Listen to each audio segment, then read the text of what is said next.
আসসালামু আলাইকুম, কেমন আছেন সবাই? নিয়ে এলাম আরেকটি কবিতা, বঙ্গবাণী। আমাদের এসএসসি পর্যায়ের পাঠ্য একটি কবিতা। বঙ্গবাণী কবিতাটা লিখেছেন আব্দুল হাকিম।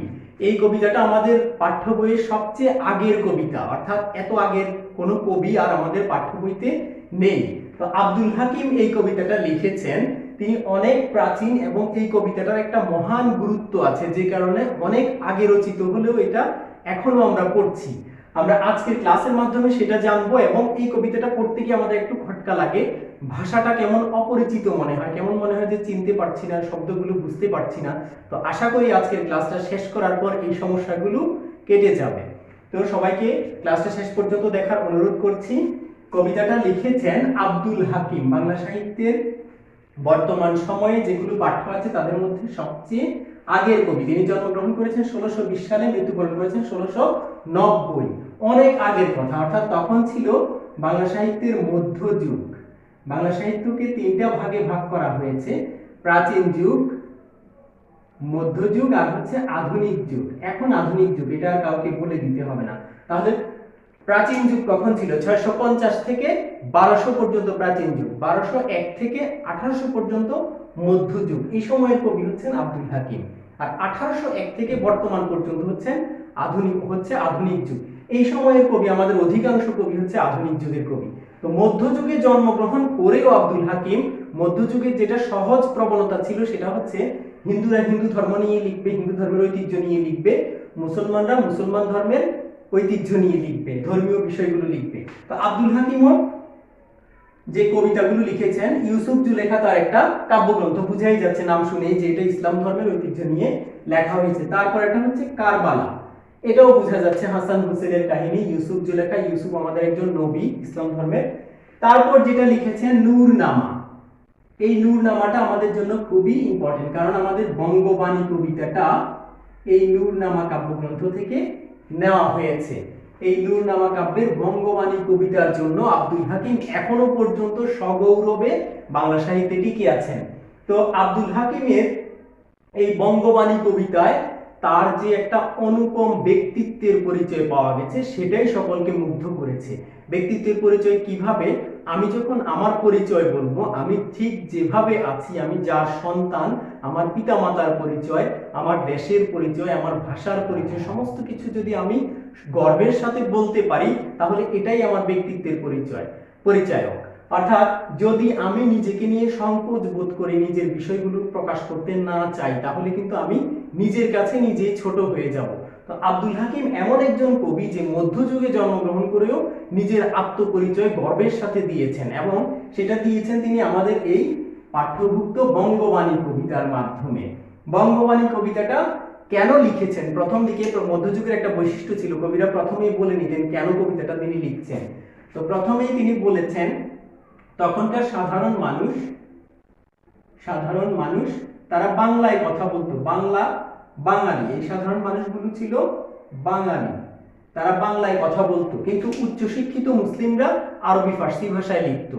উচ্চশিক্ষিত যারা হিন্দু ছিল, তারা কিছু কিছু বাংলায় লিখলেও অধিকাংশই তাদেরও মধ্যে প্রবণতা ছিল সংস্কৃত বা হিন্দির প্রতি তাদেরও একটা ভালোবাসা ছিল। তো মূলত আব্দুল হাকিম এই বাঙালিদের জন্য বাংলায় কাব্য রচনা করেছেন। তারা আব্দুল হাকিমকে তাদের মনের ইচ্ছার কথা জানিয়েছিল যে বাংলা ভাষায় পুস্তক থাকলে তারা পড়তে পারত। কবিতার প্রথমেই বলেছেন, কিতাব পড়িতে যার নাহিক অভ্যাস, কিতাব পড়িতে যাদের অভ্যাস নেই, কিতাব মানে হচ্ছে বই, কিতাব পড়িতে যার নাহিক অভ্যাস, সে সবে কহিল মতে, সেই সমস্ত মানুষগুলো বলল মনে হাবিলাস। হাবিলাস মানে হচ্ছে ইচ্ছা, প্রবল ইচ্ছা। যাদের কিতাব পড়ার অভ্যাস নাই, তারা আব্দুল হাকিমকে তাদের মনের ইচ্ছার কথা জানালো। তে কাজে নিবেদি বাংলা করিয়া রচন, ওই কাজে নিবেদিত হয়ে আব্দুল হাকিম বাংলা ভাষায় কবিতা রচনা করে নিজ পরিশ্রমে তুষি আমি সর্বজন, অর্থাৎ নিজে পরিশ্রম করে সকলকে তুষ্ট করার জন্য আব্দুল হাকিম কবিতা রচনায় নিযুক্ত হয়েছেন বাংলা ভাষায় বাঙালিদের জন্য। তারপর কি বলছেন, যেহেতু তখনকার মুসলিমরা আরবি ফার্সি ভাষায় কবিতা লিখতো, তারা ভাবতে পারে যে আব্দুল হাকিম একজন মুসলিম হয়ে বাংলায় কবিতা লিখছে, সে কি তাহলে আরবি ফার্সি ভাষাকে ঘৃণা করে, অপছন্দ করে? তখন আব্দুল হাকিম কৈফিয়ত দিচ্ছেন। কি কৈফিয়ত? আরবি ফার্সি শাস্ত্রে নাই কোনো রাগ, আরবি ফার্সি শাস্ত্রে নাই কোনো রাগ, আরবি ফার্সি শাস্ত্রে কবির রাগ নেই, এই রাগ মানে হচ্ছে ক্ষোভ। আরবি ফার্সি শাস্ত্রে নাই কোনো রাগ, দেশি ভাষে বুঝিতে ললাটে পুরে ভাগ। ললাট মানে হচ্ছে কপাল, ভাগ মানে হচ্ছে ভাগ্য, ভাগ্য। অর্থাৎ আরবি ফার্সি ভাষার প্রতি আমার কোনো রাগ নাই, কিন্তু দেশি ভাষায় যদি বুঝতে পারি সেটা আমাদের জন্য ভাগ্য। কাদের জন্য? এই যে সাধারণ মানুষের জন্য ভাগ্যের ব্যাপার, কারণ তারা তো আরবি ফার্সি সংস্কৃত কোনো ভাষাই জানে না। তারপর তিনি আবার কৈফিয়ত দিচ্ছেন, আরবি ফার্সি হিন্দে নাই দুই মত। আমার আরবি ফার্সি হিন্দি কোনো ভাষাতেই দ্বিমত নাই, যদি বা লিখয়ে আল্লাহ নবীর সিফত। আল্লাহ নবীর সিফত যদি লিখো, তাহলে সিফত মানে হচ্ছে গুণগান, আল্লাহ নবীর সিফত যদি লেখো তাহলে আরবি ফার্সি কোনো ভাষায় আমার কোনো দ্বিমত নেই। অর্থাৎ আল্লাহ নবীর বিরুদ্ধে গেলে তার দ্বিমত থাকতে পারে, যে ভাষাই হোক, সেটা আরবি ভাষাই হোক, কিন্তু আল্লাহ নবীর সিফত যদি লেখা হয় সেটা আরবি ফার্সি বাংলা হিন্দি যে ভাষায় লিখো কবির কোনো দ্বিমত নেই। এখন কবি বলছেন, যেই দেশে যেই বাক্য কহে নরগণ সেই তার আগে দুইটা লাইন ছিল, সর্ববাক্য বুঝে প্রভু কিবা হিন্দু আনি, বঙ্গদেশী বাক্য কিবা যত ইতি বাণী। সকল প্রকার বাক্য প্রভু বুঝতে পারেন, সৃষ্টিকর্তা বুঝতে পারেন। আমরা সৃষ্টিকর্তাকে কোনো একটা ভাষা দিয়ে সীমাবদ্ধ করতে পারবো না, তিনি সব ভাষাই বুঝেন। যেহেতু মানুষ তার সৃষ্টি, সুতরাং মানুষের ভাষাও তারই সৃষ্টি, সুতরাং সর্ববাক্য সকল প্রকার বাক্য তিনি বুঝতে পারেন। তারপর বলেছেন, যেই দেশে যেই বাক্য কহে নরগণ, যেই দেশের মানুষ যেই ভাষাতেই কথা বলুক সেই বাক্য বোঝে প্রভু আপে নিরঞ্জন। এই নিরঞ্জন মানে হচ্ছে নির্মল, কিন্তু এখানে সৃষ্টিকর্তা অর্থে ব্যবহৃত হয়েছে। সৃষ্টিকর্তা অর্থাৎ যেই দেশে যেই ভাষায় মানুষ কথা বলুক না কেন, সৃষ্টিকর্তা সেটাই বুঝতে পারবেন। যেহেতু মানুষের স্রষ্টা তিনি, মানুষের ভাষাও তিনি বুঝতে পারবেন। তাহলে সৃষ্টিকর্তা সকল ভাষা বুঝতে পারেন, সর্ববাক্য বুঝতে পারেন, সবকিছুই তিনি বুঝতে পারেন। তাহলে যে কোনো ভাষায় সৃষ্টিকর্তাকে ডাকা যাবে। তাহলে আমরা নিজেদের ভাষায় কেন ডাকছি না? নিজেদের ভাষায় তো ডাকতে পারি, এই কথাটাই কিন্তু তিনি বলেছেন। নিজেদের ভাষায় আমরা কবিতা লিখতে পারি, কোনো ভাষায় হিন্দুয়ানি না।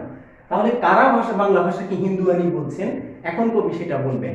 বলেছেন, মারফত ভেদে যার নাহিক গমন।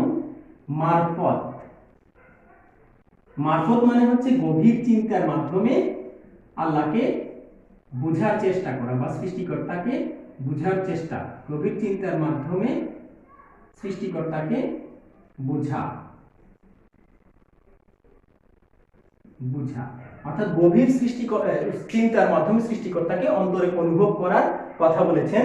ফার্সি যে সুফিরা ছিল, মুসলিম সুফি যারা ছিল পারস্য দেশ থেকে আসা, তারা বলতো ইসলাম ধর্মের চারটা স্তর, শরীয়ত, হাকিকত, তরিকত আর হচ্ছে মারেফত। অর্থাৎ সকল নিয়ম কানুন মানবে, নিয়ম কানুন হচ্ছে শরীয়ত, আমরা সবাই জানি। তারপর হাকিকত, নিয়ম কানুনগুলো কি কি সেটা জানা।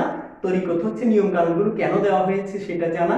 তারপর মারাফত হচ্ছে গভীর ধ্যান এবং চিন্তার মাধ্যমে সৃষ্টিকর্তাকে অন্তরে অনুভব করার চেষ্টা করা।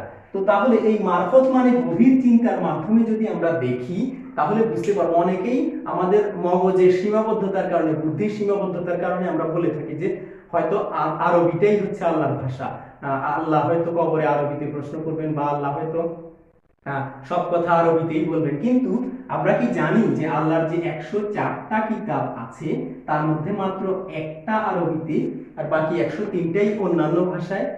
তাহলে বোঝা যাচ্ছে আল্লাহর ভাষা আসলে আরবি ফার্সি কোনোটাই না, তিনি সকল ভাষা বুঝতে পারেন। তিনি তো মহান সৃষ্টিকর্তা, সামান্য একটা ভাষা দিয়ে তাকে আমরা কেন সীমাবদ্ধ করছি? এটা আসলে আমাদের বুদ্ধির সীমাবদ্ধতা, আমরা ভাবছি যে তিনি আরবি ভাষায় কথা বলেন। তো এটা কবি বুঝিয়ে দিয়েছেন যে মারেফতের জ্ঞান না থাকার কারণে, গভীরভাবে চিন্তা না করার কারণে বাংলা ভাষাকে মানুষ হিন্দুয়ানি ভাষা বলছে। হিন্দুয়ানি বলছে যে এটা হিন্দুদের ভাষা, হিন্দুয়ানি ভাষা বলছে। তো তাহলে কবি বলছেন যে মারেফতের জ্ঞান থাকলে কেউ আর এই কথা বলতো না। তাহলে এত কিছু বোঝানোর পর কবি এখনো কিছু মানুষ আছে যারা বাংলা ভাষাকে পছন্দ করছে না, ভালোবাসতে পারছে না, তাদের সম্পর্কে এখন কবি ক্ষোভ ঝাড়ছেন, প্রবল ক্ষোভ। কবি হচ্ছে রাগ করে ফেলেছেন, ক্ষোভ। কবির এই ক্ষোভটা কি? তিনি তখন বলছেন, যেসবে বঙ্গেতে জন্মে হিংসে বঙ্গবাণী, সেসব কাহার জন্ম নির্ণয় ন জানি। এই ক্ষোভটা হচ্ছে এটা বাংলা ভাষার একটা গালি বলতে পারি আমি। তারা কবি হচ্ছে তাদেরকে গালি দিয়েছেন, তাদের জন্ম পরিচয় সম্পর্কে সন্দেহ তুলেছেন। যারা বাংলাদেশে জন্মগ্রহণ করে বাংলা ভাষাকে ভালোবাসতে পারছে না, তাদের জন্ম পরিচয় সম্পর্কে কবি এখন সন্দেহ তুলেছেন যে তোমরা বাংলাদেশে থাকতেছো, খাইতেছো, ঘুমাইতেছো, বাংলা ভাষায় কথা বলছো, কিন্তু বাংলাদেশকে ভালোবাসতে পারছো না। তাহলে তোমাদের জন্ম নিয়ে সন্দেহ আছে, তোমাদেরকে কে জন্ম দিয়েছে, কোথায় জন্ম হয়েছে তোমাদের, এটা নিয়ে আমার সন্দেহ আছে। এইটুকু বলে কিন্তু কবির মনের ঝাল, মনের কষ্ট কিন্তু যায়নি। কবি আরো বলবেন, তখন বলছেন যে দেশ ভাষা বিদ্যা যার মনে ন জুয়ায়, নিজ দেশ ত্যাগী কেন বিদেশ ন যায়। দেশের ভাষায় বিদ্যা গ্রহণ করে যার মন জোগাচ্ছে না, তার জন্য বিদেশ খোলা আছে, নিজ দেশ ত্যাগ করে বিদেশ চলে যাচ্ছে না কেন। অর্থাৎ যারা দেশকে ভালোবাসতে পারছে না তাদেরকে তিনি বলেছেন বিদেশ চলে যান আপনারা, দেশের এয়ারপোর্ট খোলা আছে, লঞ্চ ঘাট খোলা আছে, তখনকার সময় জাহাজে করে মানুষ বিদেশ যেত। তো যাই হোক, এটা উদাহরণ হিসেবে বললাম। তো তিনি তাদেরকে বিদেশ চলে যেতে বলেছেন। শেষ লাইনে কবি বলছেন মাতা পিতা মহক্রমে, অর্থাৎ আমার বাবা এখানে ছিল, মা এখানে ছিল, দাদা ছিল, দাদার দাদা ছিল, তার দাদা ছিল, তার দাদা ছিল, 1000 বছর ধরে আমরা এখানে বসবাস করছি এই বাংলাদেশে। মাতা পিতা মহক্রমে বঙ্গে তো বসতি, দেশি ভাষা উপদেশ মনে হিতবতী। দেশি ভাষায় উপদেশ আমাদের মনে খুব ভালো লাগে, হিত মানে হচ্ছে ভালো, বেশি ভালো লাগে। তাহলে আমরা এই কবিতাটা পড়ে কতগুলো বিষয় পেয়েছি। নাম্বার 1, প্রথমেই আমরা পেয়েছি আব্দুল হাকিম। কবি আব্দুল হাকিম বলেছেন যে যারা বাংলা ভাষা ছাড়া অন্য ভাষা জানেন না তাদের জন্য তিনি কবিতা লেখা শুরু করেছেন। নাম্বার 2 হচ্ছে সৃষ্টিকর্তা আরবি ফার্সি ভাষা বা অন্য কোনো ভাষার প্রতি তার কোনো রাগ বিরাগ নেই, তিনি বাংলাকে ভালোবাসেন, তার মানে এই নয় যে অন্য ভাষাকে ভালোবাসা যাবে না। এটা হচ্ছে নাম্বার 2। নাম্বার 3 হচ্ছে সৃষ্টিকর্তা সকল ভাষাই বুঝতে পারেন, যেই দেশে যেই ভাষায় মানুষ কথা বলুক সেই ভাষায় তিনি বুঝতে পারেন। নাম্বার 4 হচ্ছে যারা বাংলাদেশকে ভালোবাসতে পারে না তাদের জন্ম পরিচয় নিয়ে সন্দেহ আছে, সুতরাং বিদেশ চলে যান। নাম্বার 5 হচ্ছে আমার পিতা মাতা মহক্রমে, অর্থাৎ আমার 14 পুরুষ এই দেশে জন্মগ্রহণ করেছে, এই দেশে থাকছে, তাহলে আমি এই দেশের যে ভাষাটা আছে সেটাই আমার মনে বেশি ভালো লাগে। এই 5টা কথাই মূলত আমাদের এই কবিতায় কবি আব্দুল হাকিম আমাদেরকে বোঝাতে চেয়েছেন। তো শেষ কথা আমি এটা বলে শেষ করব যে কবি আব্দুল হাকিম মধ্যযুগে জন্মগ্রহণ করেও বাংলাদেশের পক্ষে, বাংলা ভাষার পক্ষে এত সুস্পষ্টভাবে কথা বলেছেন যে যে কোনো ভাষা তুমি শিখতে পারো, আরবি ফার্সি হিন্দি কোনো ভাষায় আমার দ্বিমত নেই, আমরা যে কোনো ভাষা শিখতে পারি, ইংরেজি শিখতে পারি, স্প্যানিশ শিখতে পারি, আরবি শিখতে পারি, হিন্দি শিখতে পারি, কিন্তু বাংলা ভাষাকে, আমাদের নিজেদের ভাষাকে ঘৃণা করে নয়। অর্থাৎ আমাদের বাংলা ভাষাটা হচ্ছে আমাদের কাছে মায়ের মতো, আর তাহলে হিন্দি আরবি ফার্সি সবগুলো হচ্ছে আমাদের খালা ফুফু তাদের মতো। অর্থাৎ হচ্ছে বাংলা ভাষাটাকে ঘৃণা করে অন্য ভাষা নয়, এটা কবি বলেছেন। তাহলে 1620 সালে জন্মগ্রহণ করে তিনি যেটা বলতে পেরেছেন, 2022 সালে এসে আমরা সকলেই কি সেটা বলতে পারছি? এটা একটা প্রশ্ন থেকে যায়। তাহলে এই কবিতার মধ্য দিয়ে আমাদের মনে এই বোধের জাগরণ ঘটুক যে আমরা আমাদের দেশকে, আমাদের ভাষাকে মায়ের মতোই ভালোবাসবো, নিজের পরিচয় গর্বের সাথে যেন আমরা দিতে পারি, সেই আশাবাদ রেখে আমি আজকে ক্লাস থেকে বিদায় নিব। সবাইকে অনেক অনেক ধন্যবাদ, দেখা হবে আবার অন্য কোনো ক্লাসে। আসসালামু আলাইকুম।